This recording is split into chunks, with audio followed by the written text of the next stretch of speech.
So hi everyone. In this question, let us read the question first. The given diagram, following diagram shows the use of an optical device to perform an experimental of light. There is an experiment of light we are going to conduct. We are using this optical device. This is the optical device. Okay. This is optical device. Clear? Optical device. As per the arrangement shown, the optical device is likely to be.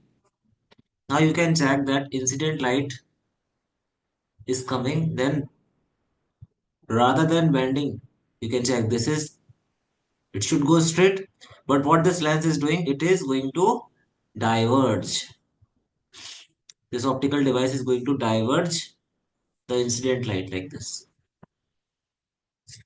So according to you, what type of this optical device? Is it concave lens? So right option is concave lens, because concave lens is diverging the light like this.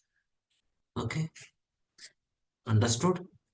This is concave lens. It is also known as diverging lens. Thank you so much. I hope you got the answer.